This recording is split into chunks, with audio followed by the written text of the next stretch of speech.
Hello students. तो आज हम लोग यहाँ पर कवर करने वाले हैं कंपनीज ऑडिटर्स रिपोर्ट ऑर्डर 2020, कारों की reporting section 143 sub section 11 of companies act 2013 उसमें दे रखी है। इसमें बता रखा है कि ऑडिटर को कुछ एडिशनल मैटर्स को रिपोर्ट करना होता है, तो वो इसमें बता रखा है para 3 of CARO. So now it is applicable to every company including foreign company except, ये कुछ कंपनीज को एप्लीकेबल नहीं होती, जिसे हम यहाँ पर लिखेंगे बिप्सो for learning purpose. B stands for banking company, I stands for insurance company and P stands for private limited company. और इसमें वो कंपनीज नहीं इंक्लूड होंगी जो कि होल्डिंग या फिर सब्सिडरी हैं पब्लिक कंपनीज की। अब प्राइवेट कंपनी के अंदर कौन कौन सी कंपनी है जिसको कारो एप्लीकेबल नहीं होगा? ऐसी कंपनी जिनका paid up share capital and reserve and surplus up to 1 crore है ऑन बैलेंस शीट डेट पर, और जिन कंपनीज की बोरिंग्स जो है बैंक और फाइनेंशियल इंस्टीट्यूशन से अप टू 1 करोड़ है any time during the previous year, during the year जिसकी अप टू 1 करोड़ तक बोरिंग्स रहेंगी वो इसमें इंक्लूड नहीं होगी। एंड जिनका revenue including revenue from discontinued operation up to 10 crore है as per the financial statement. और कारो जो है वो कंसोलिडेटेड फाइनेंशियल स्टेटमेंट्स पे एप्लीकेबल नहीं होता। अब पैरा 3 के हम 21 क्लॉजेज हैं, हम उनको स्टडी करेंगे वन बाय वन। पहला क्लॉज यहाँ पर आता है property plant equipment and intangible assets को लेकर, जिसमें हम लोग यहाँ पर पॉइंट्स है proper records of property plant equipment और intangibles, physical verification, title deeds, revaluation plus benami. पहला जो है उसमें बता रखा है कि whether company is maintaining proper records, क्या कंपनी जो है वो प्रॉपर रिकॉर्ड्स मेंटेन करती है फुल पर्टिकुलर्स के साथ, इंक्लूडिंग जिसमें क्वांटिटेटिव डिटेल्स एंड जो situation of property plant equipment. तो क्या कंपनी ने प्रॉपर रिकॉर्ड्स मेंटेन करके रखे हैं, पूरी डिटेल्स दे रखी है प्रॉपर्टी प्लांट इक्विपमेंट की एंड इंटेंजिबल एसेट्स की।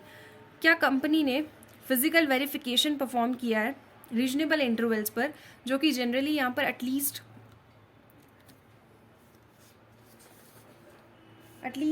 वंस इन 3 ईयर्स यहाँ पर रहता है। और अगर कोई भी मटेरियल डिस्क्रिपेंसीज यहाँ पर अगर नोटिस हुई है वेरिफिकेशन पर, तो क्या वो प्रॉपरली बुक्स ऑफ अकाउंट्स के अंदर डेल्ट की है। Whether title deeds of all the immovable properties, क्या कंपनी ने टाइटल डीड्स जो कंपनी के नाम पर है, क्या वो जो फाइनेंशियल स्टेटमेंट में डिस्क्लोज किया है वो कंपनी के नाम पर है, अगर नहीं है तो क्या उसका आपको डिस्क्लोजर देना होगा details, description of property, gross carrying value, held in the name of whether promoter, director और देयर रिलेटिव और एम्प्लॉय इनके नाम पर तो नहीं है, क्या उसका पीरियड क्या है, उस प्रॉपर्टी को हम कब से होल्ड कर रहे हैं, and reason for not being held in the name of company पर ये क्यों नहीं है। एंड ऑल्सो हमें इंडिकेट करना है कि क्या कोई डिस्प्यूट तो पेंडिंग नहीं है उस प्रॉपर्टी पर। हम यहाँ पर सिर्फ इमूवेबल प्रॉपर्टीज़ की बात करें, not movable properties. Then whether company has revalued its property plant equipment including ROU asset. अब ROU जो एसेट होता है that is right of use, जब भी कोई भी लीज पर कोई एसेट लेते हैं जहाँ पर हमें सिर्फ उसको यूज़ करने का राइट है, तो हम उस एसेट को बोलते हैं राइट ऑफ यूज़ एसेट। तो क्या हमने कोई भी property plant equipment, ROU asset या इंटेंजिबल एसेट को या फिर दोनों को ड्यूरिंग द ईयर रिवैल्यू किया है, और वो रिवैल्यूएशन रजिस्टर्ड वैल्यूअर की वैल्यूएशन के बेसिस पे ही होना चाहिए। और अगर उसका जो रिवैल्यूएशन है वो 10% और मोर है aggregate of net carrying value का, तो हम लोगों को उसके अमाउंट को स्पेसिफाई करना पड़ेगा कि कितना चेंज हुआ है। वेदर एनी प्रोसीडिंग्स इनिशिएटेड और pending against the company for holding any बेनामी प्रॉपर्टी, क्या कोई भी बेनामी प्रॉपर्टी हेल्ड कर रखी है हमने, बेनामी ट्रांजैक्शन प्रोहिबिशन एक्ट 1988 या उसके अंदर जो रूल्स बने हुए हैं उसके अकॉर्डिंग अगर कोई भी प्रोसीडिंग्स पेंडिंग चल रही हैं तो उसका भी कंपनी को अप्रोप्रिएटली डिस्क्लोजर देना होगा इन द फाइनेंशियल स्टेटमेंट। सो ये 5 चीज़ें हैं जो property plant equipment and intangible asset से रिलेटेड है, कि क्या हमने प्रॉपर रिकॉर्ड्स मेंटेन किए हैं, क्या हमने फिजिकल वेरिफिकेशन प्रॉपरली परफॉर्म किया है, क्या जो टाइटल डीड्स हैं जो फाइनेंशियल स्टेटमेंट में डिस्क्लोज्ड हैं वो कंपनी के नाम पर है, क्या रिवैल्यूएशन परफॉर्म हुआ है, अगर रिवैल्यूएशन हुआ है तो अगर चेंज 10% और मोर है तो हमने उसका डिस्क्लोजर दिया है, और क्या कोई भी प्रोसीडिंग्स पेंडिंग है बेनामी प्रॉपर्टी अगर हमारे पास है तो उसकी, तो हमें उसका भी डिस्क्लोजर देना होगा। सेकेंड आती है इन्वेंट्री। इन्वेंट्री का physical verification plus working capital loan, यहाँ पर 2 पॉइंट्स हैं। फिजिकल वेरिफिकेशन की बात करते हैं तो whether physical verification of inventory has been conducted at reasonable intervals by management and whether in the opinion of auditor coverage and procedure of verification of by management is appropriate. तो क्या inventory का physical verification reasonable interval पे management ने perform किया है, अगर और साथ ही साथ में जो ऑडिटर की ओपिनियन में ये भी बताना है कि क्या जो प्रोसीजर और कवरेज वेरिफिकेशन के लिए मैनेजमेंट ने लिया वो ठीक है या नहीं है। अगर डिस्क्रिपेंसीज 10% और मोर आती है वहाँ पर ईच क्लास ऑफ इन्वेंट्री के लिए, तो हम लोगों को उसको भी प्रॉपरली बुक्स ऑफ अकाउंट्स के अंदर एक तो हमने डेल्ट किया है या नहीं उसका आपको रिपोर्टिंग देना होगा। और during the year company has been sanction. Next point ये बोलता है कि अगर हम लोगों ने अपने करंट एसेट्स के अगर हमने करंट एसेट्स की सिक्योरिटी के ऊपर अगर हमने कोई भी बैंक या फाइनेंशियल इंस्टीट्यूशन से अगर लोन लिया है जो कि 5 करोड़ से ज़्यादा का है, तो जो हम क्वार्टरली रिटर्न्स और स्टेटमेंट फाइल कर रही है कंपनी बैंक्स और फाइनेंशियल इंस्टीट्यूशन के साथ, क्या वो बुक्स ऑफ अकाउंट्स के साथ अग्री कर रही हैं या नहीं कर रही। So whether during the point any point of time of year company has been sanctioned working capital limits in excess of 5 crore in aggregate. अगर टोटल लोन बैंक या फाइनेंशियल इंस्टीट्यूशन से करंट एसेट्स की सिक्योरिटी पर लिया है, तो quarterly returns और statement जो कंपनी ने फाइल किया है बैंक और फाइनेंशियल इंस्टीट्यूशन के साथ, वो बुक्स ऑफ अकाउंट्स के साथ अग्री कर रही है या नहीं कर रही है। अगर नहीं कर रही है तो हम उसके डिटेल्स देने पड़ेंगे। तो हमने यहाँ पर पीपी इंटेंजिबल एसेट्स और सेकंड पॉइंट इन्वेंट्री कवर कर लिया है। Now we are moving ahead with the loans, investments, guarantees and securities. Loans, investment, guarantee and securities. अब ये कंपनी ने अगर कोई भी इन्वेस्टमेंट की है, गारंटी दी है, सिक्योरिटी दी है या लोन एंड एडवांस दिया है, चाहे वो सिक्योर्ड है या अनसिक्योर्ड है, किस किस को, कंपनी को, फर्म को, एलएलपी या फिर किसी भी पार्टी को, तो कंपनी को डिस्क्लोजर देना होगा क्या लोन्स एंड एडवांसेस जो है उन्होंने या फिर सिक्योरिटी गारंटी दी है, एग्रीगेट अमाउंट को डिस्क्लोज करना है, और साथ ही साथ में जो उन्होंने सब्सिडरी, जॉइंट वेंचर और एसोसिएट को दी है at the date of balance sheet date पर जो आउटस्टैंडिंग बैलेंस है आपको वो डिस्क्लोज करना होगा। Aggregate amount and LAGS given to the subsidiary, associate and joint venture. और साथ ही साथ आपको एक और डिस्क्लोजर देना होगा, एग्रीगेट अमाउंट एंड जो balance outstanding at balance sheet date है to other than subsidiary, associate, joint venture. तो आपको क्लासीफाई करना पड़ेगा क्या आपने एसोसिएट, सब्सिडरी, जॉइंट वेंचर को दिया है और क्या other than subsidiary, associate, joint venture को दिया है। Then whether investment made, guarantee provided, securities given, terms and conditions. फिर आपको ये स्पेसिफाई करना कि जिन टर्म्स एंड कंडीशंस पे आपने लोन, एडवांसेस, जो गारंटीज दिए हैं, कहीं वो कंपनी के इंटरेस्ट के अगेंस्ट तो नहीं है। एंड देन आपको ये भी बताना कि क्या schedule of repayment of principal and payment of interest stipulated है या नहीं, एंड रीपेमेंट्स और रिसीट्स रेगुलर है या नहीं है। अगर अमाउंट ओवर ड्यू है आपकी more than 90 days, then whether reasonable, क्या कंपनी ने रीजनेबल स्टेप्स लिए हैं अपने प्रिंसिपल और इंटरेस्ट की रिकवरी के लिए। फिर है वेदर एनी लोन और advance in the nature of loan granted which has fallen due during the year.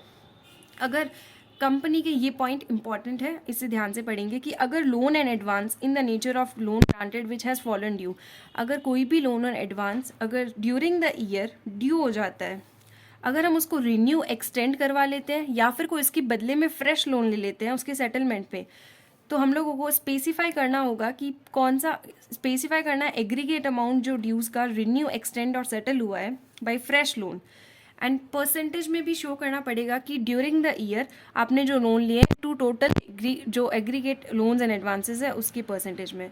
अब यहाँ पर एक दो पॉइंट्स ये ध्यान रखने हैं कि एक तो आपने जो ड्यूरिंग द ईयर ड्यू हुए हैं उन ड्यूज़ को कंसिडर करना है, एंड वो ड्यूरिंग द ईयर वाले ही होने चाहिए, वो ओपनिंग बैलेंस आप कंसिडर नहीं करेंगे।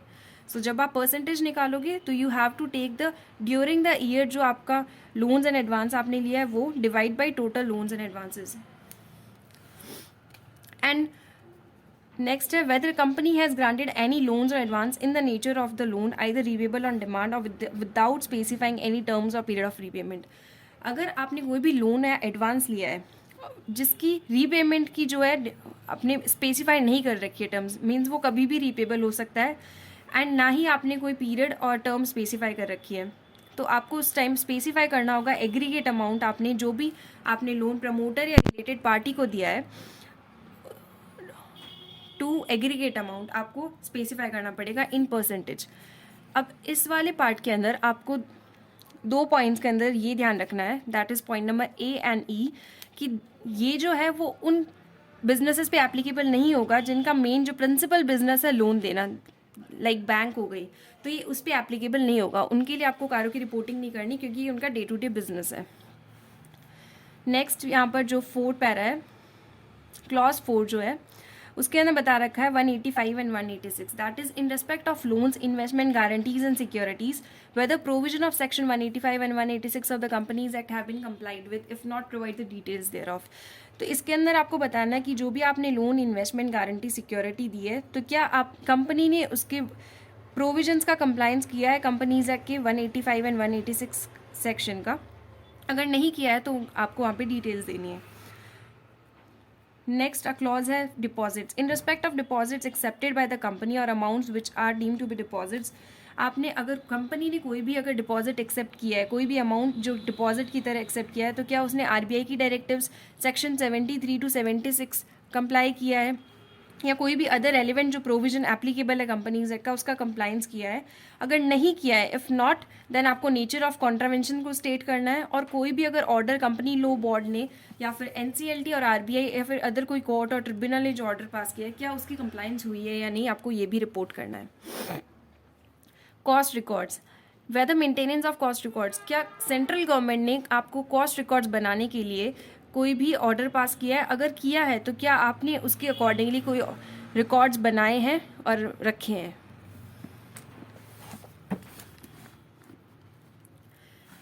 नेक्स्ट है clause 7, that is statutory dues. Whether इस जो क्लॉज के अंदर है, आपको यहाँ पर पहले पॉइंट पे ये देखना है कि अगर कोई भी अनडिस्प्यूटेड अगर स्टैच्यूटरी ड्यूज चल रहे हैं, अनडिस्प्यूटेड स्टैच्यूटरी ड्यूज मतलब जिस पे कोई भी डिस्प्यूट पेंडिंग नहीं है, जीएसटी से रिलेटेड या फिर provident fund, ESI, income tax, sales tax, service tax, custom duty, excise duty, VAT, cess, other statutory dues, किसी भी ड्यूज के रेस्पेक्ट में अगर कोई भी डिस्प्यूट पेंडिंग नहीं है अप्रोप्रिएट अथॉरिटीज़ के सामने, if not,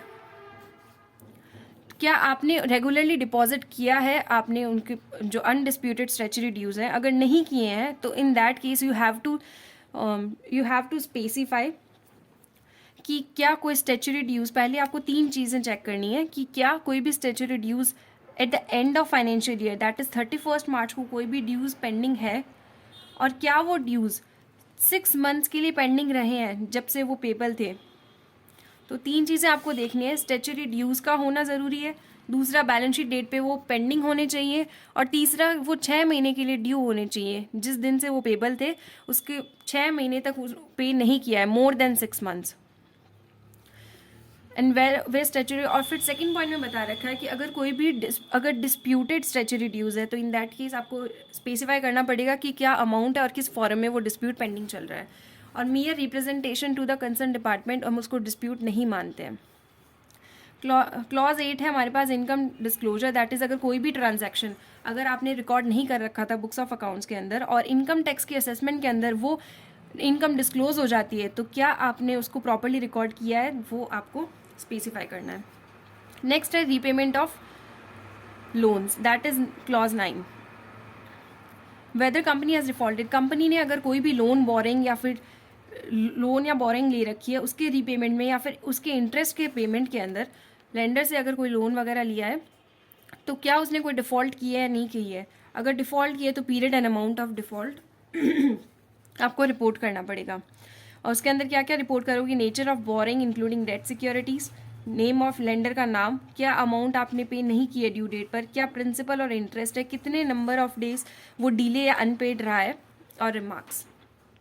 lender wise details in case of default to bank and financial institution government, आप लेंडर वाइज जो डिटेल्स देने वाले हो वो आपको सिर्फ बैंक फाइनेंशियल इंस्टीट्यूशन गवर्नमेंट के केस में देनी है, क्योंकि डिबेंचर के केस में इट इज़ नॉट पॉसिबल कि आप हर किसी का नेम जो है आप नेम वाइज स्पेसिफाई कर सको।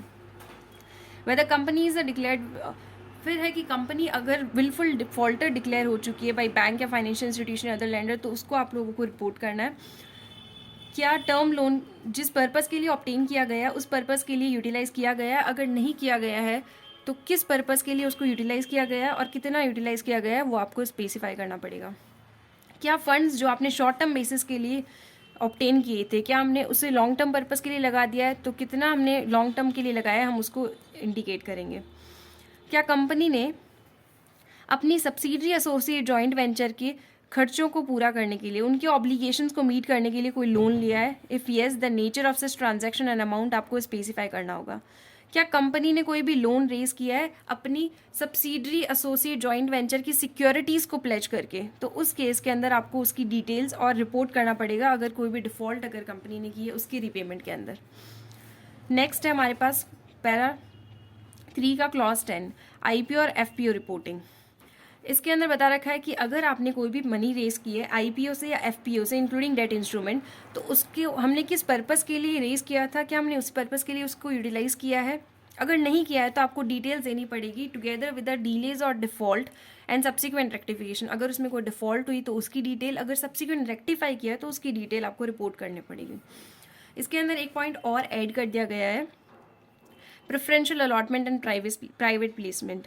This is important. And whether company has made any preferential allotment or private placement of shares or convertible debenture, fully, partially, optionally convertible during the year, and if so, whether the requirements of section 42 and 62 of Companies Act has been complied with. अगर आपने कोई भी preferential allotment या private placement से fund raise किए हैं तो क्या सेक्शन 42 एंड 62 की रिक्वायरमेंट्स को कंप्लाई किया है, और क्या जो फंड्स रेज किए हैं उसको उस पर्पज़ के लिए यूटिलाइज किया है जिस पर्पज़ के लिए उनको रेज किया गया था। अगर नहीं तो you have to provide the details of the amount and the nature of non compliance. एक पॉइंट और है यहाँ पर कि जो क्लॉज 10 है उसमें अगर हम लोग कोई भी एक्सपेंशन के लिए अगर मनी रेज करते हैं तो हम उसको आईपीओ एंड एफपीओ में ही यहाँ पर क्लॉज 10 के अंदर रिपोर्ट करेंगे instead of reporting it in clause 9। Next is fraud. Fraud के अंदर है हमारे पास कि अगर कंपनी ने फ्रॉड किया है या कंपनी पे फ्रॉड हुआ है, अगर वो कोई भी नोटिस या रिपोर्ट किया जाता है तो हम उसको उसका नेचर एंड उसकी अमाउंट जो है उसको हम लोगों को इंडिकेट करना पड़ेगा। देन उसके बाद में है कि अगर 143 सबसेक्शन 12 ऑफ कंपनीज एक्ट के अंदर अगर रिपोर्टिंग हुई है फ्रॉड की विद द सेंट्रल गवर्नमेंट तो हम उसको यहाँ पर कारों के अंदर भी रिपोर्ट करेंगे, ये भी न्यूली एडेड है। And whether the auditor has considered we shall blower complaints, अगर ऑडिटर ने विशल ब्लोअर कंप्लेंट्स को जो कि रिसीव हुई है कंपनी को तो उसको भी यहाँ पर उसको रिपोर्ट करके चलना पड़ेगा। अगर कंपनी फ्रॉड करती है कस्टमर के साथ तो वो हम रिपोर्ट करेंगे कारो 2020 के अंदर, लेकिन अगर किसी वेंडर ने कंपनी के साथ अगर फ्रॉड किया है तो that will be reported under 143 subsection 12 and कारो बोथ। नेक्स्ट हमारे पास यहाँ पर आ रहा है clause 12 that is Nidhi company. अगर निधि कंपनी ने क्या net owned funds to deposits का रेशियो मेंटेन किया to meet out the liability that is 1:20, क्या निधि कंपनी ने अपने unencumbered deposit that is free from any charge और कोलेट्रल, क्या उन्होंने इतने अपने अनकम्बर्ड 10% अनकम्बर्ड डिपॉजिट्स को मेंटेन किया अपनी लाइबिलिटी को मीट करने के लिए। क्या निधि कंपनी ने कोई भी डिफ़ॉल्ट किए इंटरेस्ट की पेमेंट के अंदर, डिपॉजिट्स पे या फिर रीपेमेंट के अंदर, सो हम उसको उसकी डिटेल्स को भी रिपोर्ट करके यहाँ पे चलेंगे। नेक्स्ट है related parties. Whether all the transactions with the related parties are in compliance with section 177 and 188, क्या related parties की सारी transaction इस sections के compliance के अंदर हुई है और जो details है उसको disclose किया हमने financial statements के अंदर as per the applicable accounting standard। Next है internal audit. Whether the company has internal audit system commensurate with the size and nature of business, क्या कंपनी का इंटरनल ऑडिट जो सिस्टम है उसकी साइज और business nature, जो business company का जो साइज़ और उसका जो बिजनेस है उसके नेचर के अकॉर्डिंग उसका इंटरनल ऑडिट सिस्टम बना रखा है। क्या इंटरनल ऑडिटर की रिपोर्ट को स्टैट्यूटरी ऑडिटर कंसिडर कर रहा है अपनी रिपोर्टिंग करते वक्त। Then non cash transactions. Whether the company has entered into, क्या कंपनी ने कोई भी नॉन कैश ट्रांजैक्शन एंटर किया है डायरेक्टर या किसी भी पर्सन के साथ 192 सेक्शन की कंप्लाइंस करते हुए। देन है हमारे पास क्लॉज नंबर 16। वेदर कंपनी, क्या कंपनी को आरबीआई की 45 IA सेक्शन के अंदर रजिस्ट्रेशन की रिक्वायरमेंट है, अगर है तो क्या कंपनी ने ऑब्टेन की है रजिस्ट्रेशन। देन बी पॉइंट है यहाँ पर कि अगर किसी कंपनी ने NBFC और हाउसिंग फाइनेंस एक्टिविटीज़ का ऑपरेशंस कोई भी एक्टिविटीज़ कंडक्ट किए हैं बट क्या उन्होंने सर्टिफिकेट ऑफ रजिस्ट्रेशन आरबीआई से ऑब्टेन किया है या नहीं किया है एज पर आरबीआई एक्ट 1934।